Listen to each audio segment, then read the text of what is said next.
Hello everybody, my name is Bubble Hat Boy and welcome to another Bubble Hat Boy video. In today's video I'm going to be talking all about Hyperia at the Thorpe Park Resort, which is the UK's tallest and fastest roller coaster. So, let's get straight into it, shall we? Hyperia will open on the 24th of May at the Thorpe Park Resort in the Old Town section of the park. On the app it says rising high above the landscape at an extraordinary 236 foot, with over 995 metres of twisted track and speeds exceeding 80 miles per hour.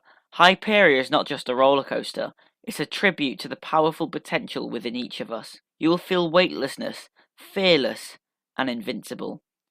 Inspired by the legendary daughter of an ancient river god who dared to defy her fears, this roller coaster is a tribute to the power that lies within us to conquer the seemingly impossible and embrace your inner fearlessness. So, as I said, this ride will be located in the Old Town section of the park, which featured nothing really. It had some little kiddies rides, such as a rocking tug that is now at Chessington, a high striker with Rocky Express, which has now unfortunately left the park. Some of the facts for this ride include the height of 236 foot, taking the height record off of the big one for the tallest roller coaster in the UK. The speed is 81 miles per hour, taking the speed record off of Stealth, now making this the fastest roller coaster in the UK. Length 3,254 foot, so that is the length of track that the ride takes up, also known as 995 meters, as it said earlier. Inversions, there are two, and those inversions do look insane. You're upside down. The hang time on one of them is, oh my gosh. The riders per train is 20. The air time is 14.8 seconds. 14.8 seconds of airtime.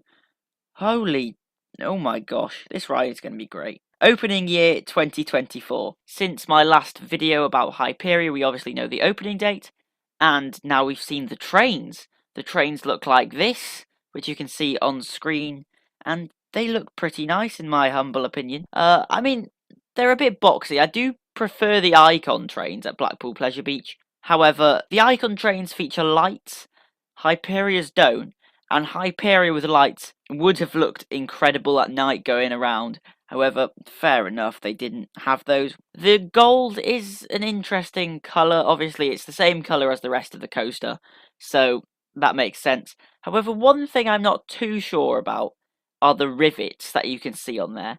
They're fake, and I don't understand why they're there. They look a bit silly, in my opinion. Maybe if they were actually put on like physical effects and physical rivets, then it would have looked alright, but in my opinion, just because they're literal circles on a train, it looks a bit silly. However, it looks incredible going around the track, which is what we saw on Tuesday, 16th of April, where Hyperia took its first test around the track, and oh my gosh, this ride is going to be insane. The speed it took around the track, of course, it exceeds 80 miles per hour, but considering that was the first test it's ever had, it looked incredible, and I cannot wait to get onto Hyperia.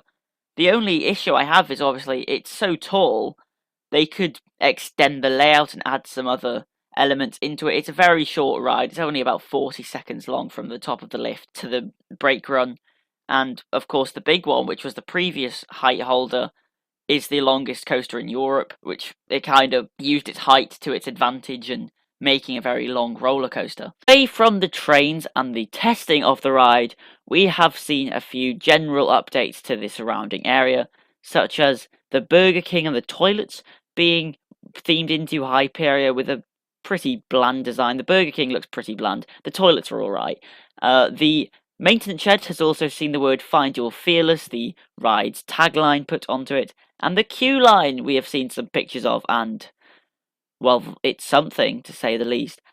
I kind of hope that they would have learned from the Smiler when making queue lines, but clearly not. It looks atrocious, to be honest. And this is what it looks like. It's basically you're chucked in a little tiny cage, and going up those stairs will be interesting.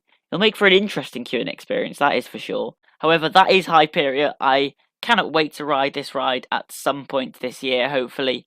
Will you be going to Hyperia on the Friday the 24th of May? I would love to know. Please do tell me in the comments below, and I will hopefully see you all later.